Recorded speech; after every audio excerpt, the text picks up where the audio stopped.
Hi, everyone. Welcome to Better Business Conversations. My name is Brittany Andrushin. I'm with Practice Better. And today I'm really excited. We are talking with Megan Boitano. So welcome, Megan. We are so happy to have you here. Hello. Thanks for having me. Yeah, so for those of you who are just learning about Megan for the first time, I'll do a really quick intro before we dive into today's topic. Megan is a registered dietitian and the founder of RD2RD, and that's a digital marketplace for dietitians to both buy and sell digital materials to use in their nutrition practice. So with that, she is, of course, an expert on our topic today, which is diversifying income with digital products. So with that, I'm going to let Megan take it away. She's going to share all about how to use those digital products to add another income stream into our practices. So Megan, I'll let you take the stage. Thanks, Brittany, and hello to you all. I really first want to just commend Practice Better for having these better business conversations. I know running a practice requires a diverse skill set, and a lot of that we learn kind of as our practice grows. And this is one area that, as a busy provider, it kind of feels like a whole new kind of thing to jump into. But when we talk about diversifying your income, having additional revenue streams, digital products are incredibly appealing. So today, I really want to start to peel back for you. What does selling online really mean? What does that look like? What's the real business case so that you can look at this objectively and say, yeah, this is something that is a fit for me, or maybe I need to do a little bit more homework so that you're equipped to kind of go out and figure out what fits with your practice. I'm also going to share some examples of success and how to start. So I'm going to go ahead and pull my slides up here. And let's go ahead. All right. Okay, so before I dive into the content, I want to give a little bit of background about me, because I think we have this vision that I have to be really techie, or there's some special skills I have to find success selling online. And it's not true. I call myself a recovering clinical manager and a private dropout. I started a private practice, and during that experience, I realized that dietitians had a hard time finding the tools that we needed and sharing it amongst themselves. And I started RD2RD as a side project, and really over time it started to grow, and realized that that was really my true passion, and allowed me to leverage a lot of the skills that I had learned as a clinical manager.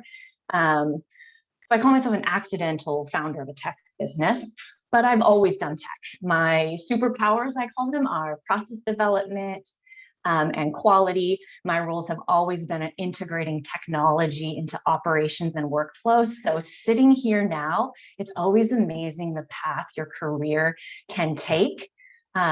So I want to invite you to think about this topic of selling online with kind of fresh eyes, and that you don't have to be, there are no special skills that you need to get started. RD2RD was the first website really I'd ever started, and I'd never sold anything online before I started a marketplace. If I can do it, you can do it. So a little bit of personal stuff. I'm a very busy soccer mom, and I say a schlepper extraordinaire. Many of you might be able to relate to that. So let me just give you a little bit of background if you haven't heard of RD2RD. It's a marketplace. So if you think about something like Amazon, you might have heard of Teachers Pay Teachers, Etsy, multiple sellers have stores, add products, and then, of course, when you make sales, you get paid. So I really felt that dietitians needed this. So I've had the opportunity over the last 4 years to learn a lot about how to sell online, what works and what doesn't. So, I'll tell you a little bit more about RD2RD, but I just wanted to kind of first tell you why I am really passionate about the opportunity for online products. You probably know colleagues who sell books, online courses, recipe guides. There is a wide breadth of things that you can sell, and that's part of what can feel overwhelming. So we're going to dive into a little bit of that. And what I'm kind of most proud of, let's say, is that I've been able to, create income for my registered dietitian colleagues. And I chose Jen specifically for this presentation because she has leveraged Practice Better resources, the forms and templates and tools she creates in her Practice Better account and sells those on RD2RD to others. So her superpower is really workflow and process, as well as being a tremendous, practice owner. And I think her experience selling on RD2RD says there's really whatever your strength is, you don't have to try to copy somebody else's. It's really discovering, what do I have that is unique and that people will pay for. So we're going to talk a little bit more about that. So last thing here, just to kind of for you to know, 110,000 transactions under my belt. So I've made a lot of mistakes and I've done a lot of things correctly, but served more than 23,000 customers at this point. And there are countless, I guess, product types. And that's been one of the interesting things as the marketplace has grown. I had this idea of what dietitians would sell to each other. And it's been interesting for it to develop into its own ecosystem of what's in demand and what people need. And I feel that operations and that kind of behind the scenes of what you do that maybe isn't as out there, sometimes some of that charting tools, workflows, email templates, things that you don't actually even put value on that are incredibly in demand by others. So it's been fun to watch what can be sold. But let's talk now about kind of e-commerce in general. So that whole idea of, well, why sell online? And I think if you're to this conversation today, it tells me you're at least curious about, how to make money selling online. And so if you kind of look at this graph here, this is actually in billions US dollars. And this isn't just digital products. This is all, things sold online. But the point here is that people are shopping online. People are purchasing all types of things online. I'm sure you do too. And that there's a huge opportunity as we look at revenue streams and diversifying your income, opportunity for you to look at, how can I build in, we talk about passive income streams, how can I, maybe they're not going to replace your entire, practice income. I would say most people are looking to add additional slices to their income pie. And so how can I look at a digital product as an opportunity for me to utilize my expertise and take advantage of the demand for purchasing resources online. And to kind of further that point, if we think about ebooks, online courses, even audio products, memberships to all kinds of digital media, downloadable templates, there's just a wide variety of digital products. They're attractive because they have a very low creation cost. Of course, that cost being your time and expertise, but they don't require, manufacturing, warehousing, storage, where, if you're going to launch a supplement line or some other physical good, there's a lot more money you're going to have to put in up front. And that they're inherently scalable. And I can tell you from personal experience running a marketplace, a lot of the time that I spend has scaled, right? So when I had 100 transactions a month versus 5,000 transactions a month, a lot of that is scaling without a lot of my own additional effort. So digital products are inherently scalable. It's not a one-to-one relationship with your time, which would be, when you're seeing clients or doing other, when we're trading our time for that money. So that passive income product, you've probably heard that thrown around a lot. I call it asynchronous, right? Because there's days and months where I spend a lot more time, but maybe it doesn't necessarily result in more sales. So it's asynchronous. So a question I get often is not just what can I sell, but also what should I sell? And I think that is a common place for people to kind of get stuck. Right? You don't know where to start. And I'm going to talk a little bit more about, starting small and validating your idea. But one little nugget here is don't go out looking for, well, everybody is looking for intuitive eating, or everybody is looking for endurance training, menu plans. You're not chasing what's in demand or what's selling well. What I've seen in my experience with successful sellers on RD2RD and elsewhere, as I study the market, it's really that combination of that thing that you know a lot about and that you're passionate about sharing with others. That the great thing about the online world is it allows you to connect with very small niches of people that you don't need to go and try to find the profitable topic. You're already there. And so I'm going to give you kind of a deeper dive, but just what you already know and what you're already passionate, that's it. There's a market for your wisdom. And here's 3 examples. They're very different. This is Diane Rishkoff's, she has a book, Health Takes Guts, and she's also has a set of treatment protocols, but her expertise is really around, gut health. And so, this is just sales of the ebook, not including her treatment protocols, I think, are maybe 8,000 in sales. So just to show you that taking some of what you're getting, making it into a book is an idea that, but who is that for? Is it for other dietitians? Is it for a lay audience? So kind of looking at who is my resource going to serve. Here in the middle, Sarah Upson, she has a set of gentle nutrition handouts, and these have been wildly popular. And she's, I think, already now actually more than 7,000 in sales since I made this presentation. But I also think she knows this is her expertise. And so really taking what works with her clients and creating a resource that basically kind of reads the mind of dietitians is not overly complex. She does a simple thing of offering them in black and white and color.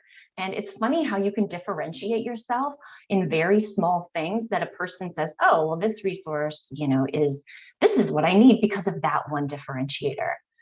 Last here, templates. Templates are, I think, an area of growth and something to watch. This is specifically a Canva template. If you're like me, you're kind of a Canva addict, but Canva is great because it allows you, of course, to make changes and customize that. Templates are also often a premium product because they are easily customizable. You can often charge a higher price than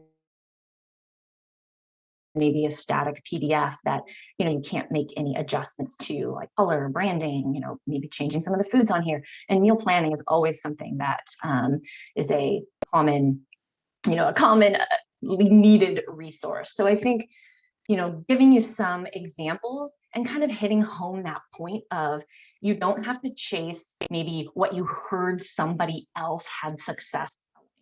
That there's a market for what you know and what you're doing right now. And I think it's sometimes uncomfortable for us to go, oh, I'm already there. And so maybe just try to get, sit and get a little bit more comfortable and, little affirmation there for you. But I do have kind of a little bit of, I don't want to say bad news, but that digital products are not this get rich quick scheme. And I cringe often when I look on, there's many, people selling courses and selling things targeted at, these $10,000 launches of this and that. Absolutely, digital products can be very lucrative, but I would not say that they are easy to create, market, or sell. That there's a huge amount of knowledge to, bring traffic and convert those people into sales. So I think knowing that if you're going to have a digital product, knowing how to make sales online. So I'm gonna show you some best practices, but I feel like it's important to throw that out there. It's not product and tomorrow thousands of dollars are going to start coming in. It's just not realistic. But digital products are, a way to diversify your income stream. But, and why I say this, is there a significant amount of work before you make any sales? And so my advice is always to start small, right? I sit with vendors on RD to RD, and their ideas are so grandiose. And I constantly spend time bringing them back to what is that one little rock in the shoe of this person that you can solve right now. You can get it out like in a week, and you can validate that. Then you can add those other 5 resources in, and you can make it a bundle, and you can, we can add in, and your existing customers come back and purchase new things that you have. So that grandiose idea, pull it down, get it out there, have it validated. Some people have put 5 or 6 very, smaller resources maybe in their store. And it's funny, the one that starts to get traffic and sells, then making a bigger bundle there. And yes, you could maybe return to some of the other, items, but it's looking at how can you start to validate and have that, I guess, proof by sales that you're on the right track and can start to kind of grow that line of offerings, much like any other brand or retailer would do. You're just doing that on a smaller scale. Now, having, people might say, okay, Megan, I get it. I really like this idea of creating. I'm a creator. I make handouts all the time. I love making meal plans.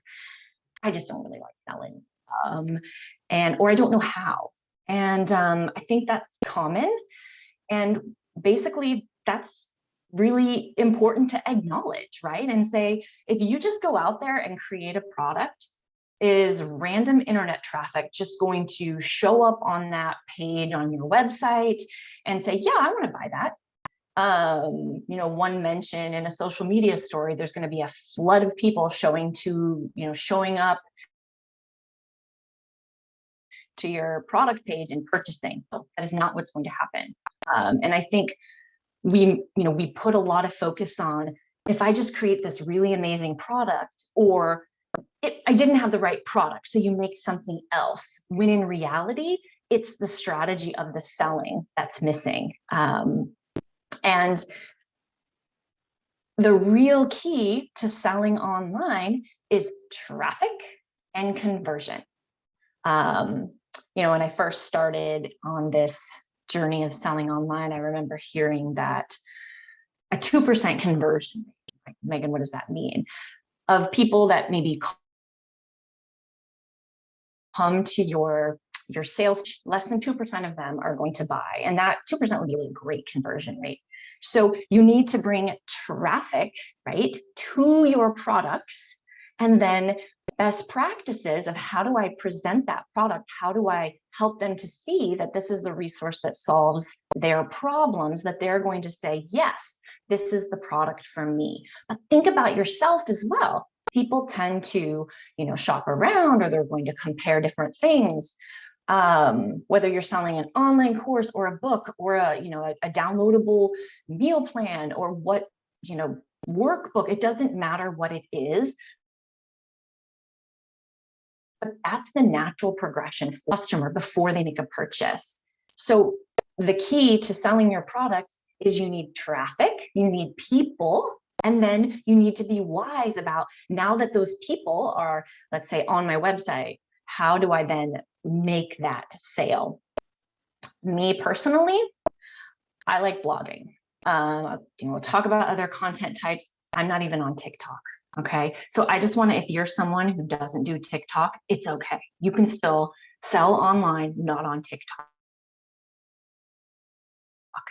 And for you, TikTok, I think it's great. But there is no content requirement for selling digital products. The one thing that I would say is consistency. It doesn't really matter what content type you choose. If you don't do it consistently, it's absolutely not going to.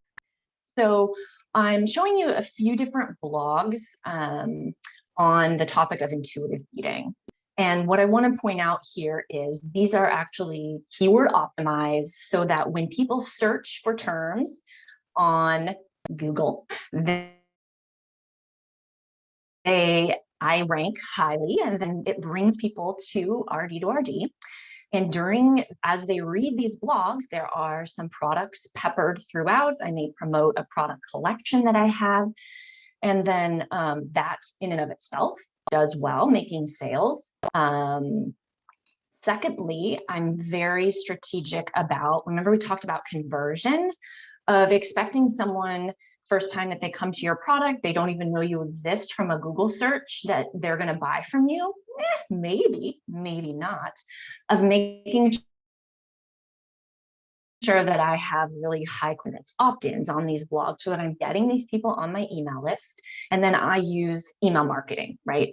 I am incredibly consistent in emailing my audience, putting out content that helps to sell products. So you might be thinking, I already run a really busy practice. Maybe I've been thinking about adding a blog, but how could I monetize? People talk about monetizing their blog with ads. Thinking about digital products as a way to, as people come to your blog and read your blog, how can you weave in, things that you might have for sale? How can you get them on your email list and then, have that automated workflow, automated email series that's helping to bring them back to make a purchase.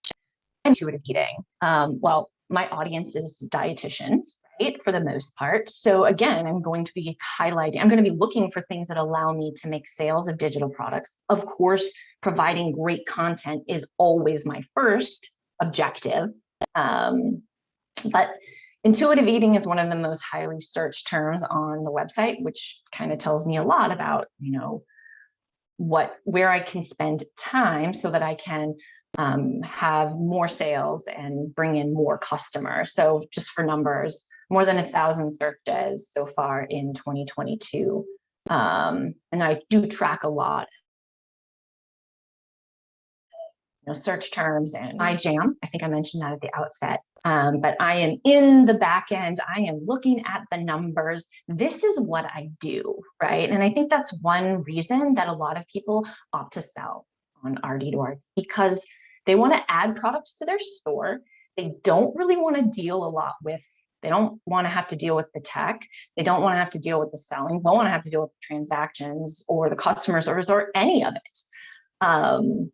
And so I think that that's been one of the things that I've realized, that that's my strength, right? And so having a place where I get to do what I love to do, but it also allows me to create income for other dietitians, honestly, feels like going to an amusement park every day. I love, love, love what I do. So I mentioned blogging is the content that I personally have focused on creating. Yes, I'm on social media. And yes, social media posts are content and they can bring, sales of your digital products, right? As people maybe come to your website, click on a link in your story, all of that, different types of content, podcasts, offering webinars, all of these things, whether you're on YouTube, there isn't a right type of content. And I feel like early on, I did a lot of this chasing, well, this person's creating this kind of content, so I have to do that. When in reality, starting to settle into when I finish creating it, it feels very invigorating. What's working, right? Looking at my own, I use a KPI dashboard each month and looking at what's working and doing more of that. So, just my own nuggets of wisdom a few years into, running an online business. All right, so I'm kind of rewinding back to Jen here, just to kind of remind you that she focuses solely on really practice better templates. But that's just one example of the types of resources available on RD2RD. So here is, for example, a group program bundle. And what's been, look at this review here. I haven't even talked about the reviews and like social proof. When someone comes to a product, they're more apt to purchase one that has reviews, even if sometimes those reviews aren't all positive, knowing that a customer bought it. I read negative reviews all the time, and it doesn't always mean I won't buy something. I'm like, oh, that is kind of what I want because it's the opposite of what the reviewer said. So I think sometimes people worry a lot about, too many negative reviews. You're always going to have a mix. But this is one thing I think it's great about Practice Better is that you can take codes, and it allows you to take some of your things that you've created in Practice Better for your own use and then monetizing that. So this is just kind of a little tease of what you could, what is possible with Practice Better. So shout out to them for making it possible for you to even monetize in that way. Presentations, you might think of, oh, I give presentations in the community, and those slide decks that you create can be incredibly valuable. And what I think was interesting is I started seeing comments of, I really wish there was a script available. So I worked with some of the vendors who have, top selling presentations, and we added in scripts. Like basically, here's what you'd say, and having that at a higher price point than the presentation alone. Not only do you make more per sale, those are more desirable because some people really need that extra, what do I say? How do I, I don't just want the slides, I want a full-on script. You might think, I would never use a script, but not all of your customers are going to be you. And then just, of course, lots of people sell handouts. And this is just a specific example of how I mentioned your own expertise, that this is a weight neutral handouts for PCOS and hormone health. And that this bundle alone performs well because there's a number of people looking for that specific type of resource. And that rather than saying, well, I want to make, a handout that applies to everybody with, PCOS, perhaps that maybe sometimes more can be helpful. So your specific area of expertise and what you're passionate about can absolutely be successful online. And then last but not least, I want to show you this. I get a lot of people say, oh, I'm just not good at design. I see these people make these amazing resources and infographics. I'm not good at that. And this is a great example of, this is Amy Geis, and she has a new client assessment, but literally it is a Word document with questions. No design, no nothing, forms very well because it takes her 10 years of experience of what questions to ask and puts them in a resource. That is the magic, right? You don't get that except by having 10 years of practice experience. So what you know and what you can share has value. So I think that, I hope these examples of successful products have really helped you to feel like, okay, I was interested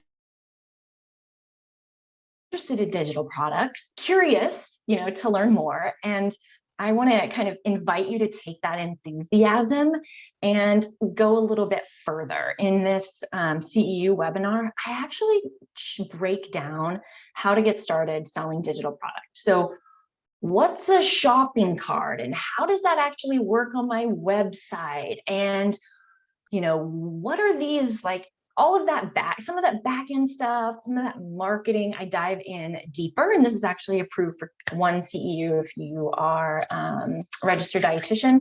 The URL there, that Getting Started webinar. And you can also get this ebook that I have. It has a little checklist at the back, which is really helpful. And lastly here, just kind of inviting you to open a store on RD2RD. I made it absolutely free to open a store, list your products. There's when you make a sale, that's when there is a service fee. So it was really important to have zero barrier for people to get started. And this is Brittany. She started her store, and within 6 months she had made $2,000. But what was more for me is when she reached out and said, "Hey, Megan, the money that I'm making now 6 months in covers my overhead for my practice." And that is such a relief. And so it's not, people's goals vary, like what they're, what does that diversifying mean to you? And you might see someone who's doing, launches, and, they're putting a ton of effort into digital products. And that time has to come from somewhere, because maybe that slice of the pie for their practice is different, be what other people's goals are. So you can set, digital products as whatever slice of the pie you like them to be. So if you want to open up a store or learn more about, there's the Become a Vendor. It's our prospective vendor page, and it'll give you more information. So both of those, the free CEU webinar, I definitely kind of recommend that as your next step, because I dive deeper into some of these topics that I brought up here, and you can get one continuing education credit. So Brittany, I'm going to go ahead and turn this back over to you here.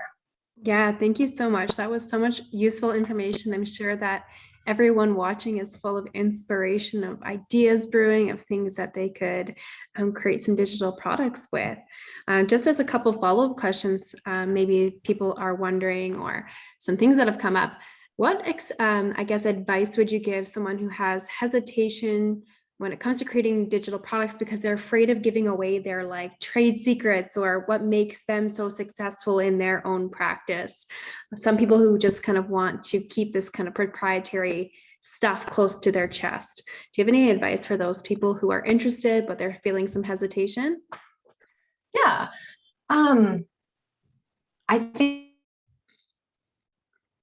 that that's a fear that I understand. However, you can take, just like two different people take the same information and one person is successful and the other one isn't, that what somebody else isn't going to implement the exact same way, and that teaching what and creating resources, that fear of it's going to create competition that then takes away from me. I always believe there's space for everyone in the market, and there's plenty of opportunity. I guess I would just encourage you to look at where that fear comes from, and to acknowledge that what you've built and your success can't be duplicated. Nobody, even if they had the exact same sequence of events and the tools that you've used, is going to recreate what you've done in your success. We both know that it took blood, sweat, and tears, and not just physical, that information knowledge. So I guess I'd say that. Yeah, I love that. As one last follow-up question before we wrap up today, we talked a lot about what creates a good resource or a good product, but do you have any advice, just a couple of things for people to keep in mind that they should avoid, or pieces of content that maybe don't do well? Obviously, there's quite a time investment creating these digital products. So what would be some things for people to stay clear of? Oh, I'm so glad you asked this question. So making sure that the intellectual property that you include in your resources, one, you have the permission to use. For example, let's say you're taking some image from a journal article to make your point, that can be copyright infringement. That is a copyrighted article, right? So unless you have permission to use something, you should be careful about what you put, even if it's an icon or a graphic. There's a lot of licensing terms when it comes to these things. So that's a whole nother topic, as well as if you're selling online, you absolutely have to have terms of service, right? Terms of use. What can someone do with what they purchased from you? What's your refund policy? Licensing terms. Can they resell it? Can they make, what can they do with it? How many people can they share it with? Is it for their own personal use? So there's like this whole other thing, right, about online sales. And I really didn't touch on that a lot, but those are some topics that I would recommend that you start to read up on if this is really, piqued your interest and you're like, yeah, I'm ready to learn more. Those would be a couple of things to say. Not like specific product wise.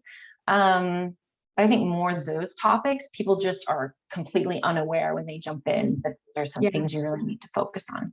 Yeah, really good point there. Wonderful. Well, thank you so much. That was such a great session. Where can people go to learn more, and what would you say are great next steps? Yeah, so of course, you can connect with me on various social platforms. My email, I love this topic, right? Feel free to reach out. Megan at rd2rd.com. I'm apt to respond and give you my 2 cents. But for online, selling online, I think looking at, I like, of course, various podcasts, right? You can always listen to Smart Passive Income and Amy Porterfield's podcast and kind of start hanging around in some of the groups. And I always recommend those mechanisms. The next time you scroll social media and you see something that, whether it's a resource that you want to purchase, or you go to a blog and you happen to see that they have like a digital download, start to become aware of that type of thing in your feed that you haven't looked at before. What's working about it? What was their call to action? How did they weave it into their blog or into their story? Start to just be aware of and start a little file. I keep so much, so when I sit down to make something of my own, I just pull up all of those little ideas, and it helps me grow, because most of us are really building upon what's already working out there. So start to be a student of what you're seeing so that you can take that and apply it to your own digital products. Yeah, I love that idea. I think we're probably all consuming more of these types of products and resources than we realize. All right. Thank you so much, Megan. Hopefully we'll have you on again to expand further on this topic, but we really appreciate you being here today. Thank you, Brittany, and to everyone at Practice Better for having me on Better Business Conversation. Thanks, everyone. Bye.